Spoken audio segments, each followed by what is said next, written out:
This is Seandell Jackson. He's in the Milwaukee County Courthouse and sentenced to life in prison for killing a college student. The atmosphere in a courtroom can sometimes be extremely emotional, but when 19-year-old Jackson received his sentence, the response was wild. Jackson and a friend were allegedly looking for victims to rob when they observed Nathan Potter leaving a club.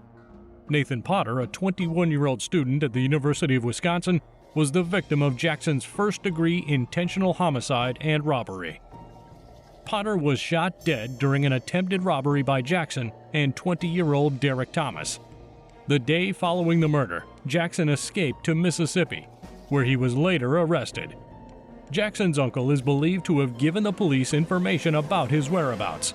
Moments before the sentencing, Jackson's mother testified to the court that she first learned about the killing on television.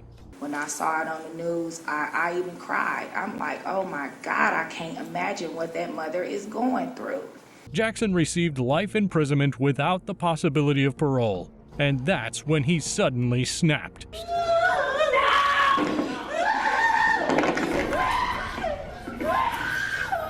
One of the Jackson family members can be heard screaming as the deputies are holding Jackson. Many people were shocked by this scene.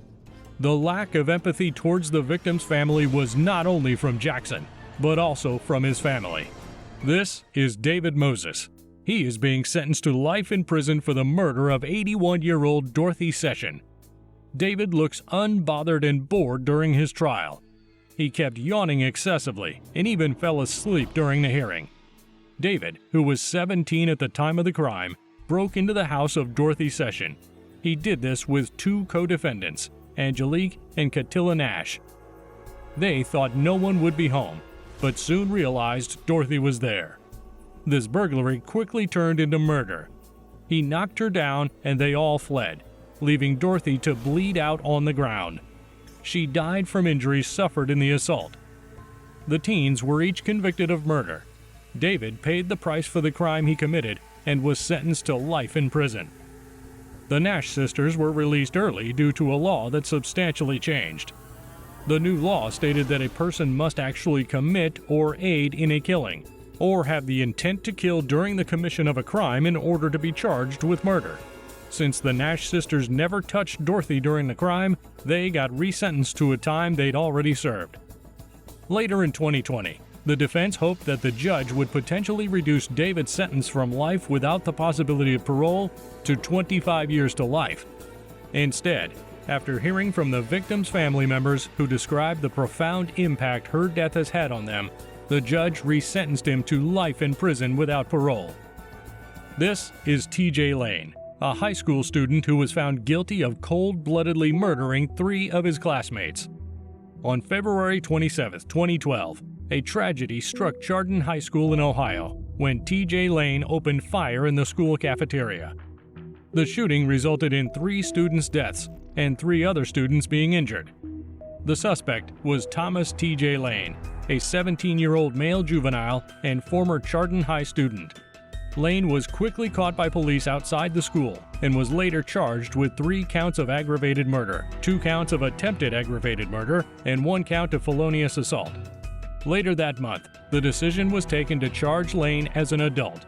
He pleaded guilty and was given 3 life sentences without the possibility of parole.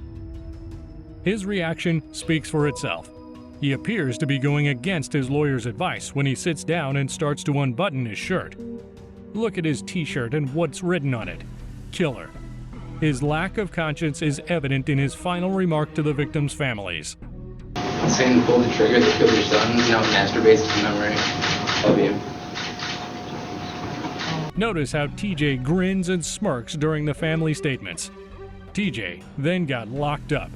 However, that wasn't for long. TJ managed to escape prison with 2 other convicts by building their own ladder of old cabinets. Luckily, the authorities captured all 3 men within 9 hours. According to the prison warden, he was discovered outside a church just 100 yards from the prison walls. He did not speak or engage in physical conflict and was brought back to prison. This is Nicholas Lindsey. Nicholas had cold-bloodedly murdered police officer David Crawford, but denied responsibility until his parents were called into the interrogation room. What happened before this moment? The night before, Officer David Crawford received a call about a suspicious person in the area of Tropicana Field. The caller claimed that a man hopped over the fence in his backyard while holding a brick in his hand. The caller speculated that he might be a robber. Officer Crawford arrived at the house and immediately an exchange of gunfire occurred. Crawford was found dead lying next to his vehicle. He was shot several times at close range. More than 200 officers gathered to take part in the massive manhunt for the suspect. Did not do it, and I'm telling you, I did not do it. Who did it? Less than 24 hours later, Nicholas was arrested and interrogated. He kept denying the crime, but when the pressure became too much for him to handle, Nicholas ultimately admitted to being involved in the crime without stating it out loud, implying that he had fired the gun. I thought it was on safety, but it wasn't. When I pulled it out, I wanted my finger on the trigger. Different from some other family responses we have seen in this video, the attitude of this family and what they did to get their son to confess left people surprised. On behalf of me, my son, and our entire family, we send our deepest sympathy to the family. Nicholas, on the contrary, can be seen with a creepy grin on his face and did not show any remorse when hearing his sentence. He was sentenced to life in prison without the possibility of parole. Officer Crawford's daughter had the following to say. Justice was served, and I'm glad it's over, and it just kind of proves to me that he's an animal as he sat there smiling. This is Cameron Herrin. Cameron was sentenced to 24 years in prison for killing a mother and her baby while racing on Bayshore Boulevard. The mother, Jessica, and her baby were struck by Herrin's Ford Mustang as they were crossing the street. Jessica was immediately killed. Her child passed away 1 day later. According to the police, Cameron was driving at 102 miles per hour in a 45 mile per hour zone when he fatally struck the mother and her baby. Cameron pleaded guilty to 2 counts of vehicular homicide and 3 counts of unlawful racing on a highway. Months after his sentencing, an online cult fandom around Herrin has emerged. According to internet fan accounts, he is too cute to serve a 24-year term. Additionally, a lot of TikTok accounts continued to post about him, with comments like "Justice for Cameron Herrin" frequently showing up beneath the videos. Last year, his attorney John Fitzgibbons argued for a lighter sentence by referencing suspended state attorney Andrew Warren's voicemail. Warren left Fitzgibbons a voicemail shortly after Herrin was given a 24-year sentence in 2021. To share my thoughts on what happened yesterday. I was surprised and even disappointed by the sentence. I thought it was excessively harsh. Questioning the decision.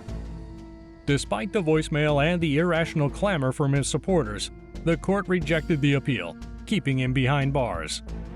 That's all for today, folks. What did you think of the cases in this video? Tell us in the comments below. Also, subscribe to our channel, hit the like button, and press the bell icon for more videos like this. Thank you for watching. See you in the next one.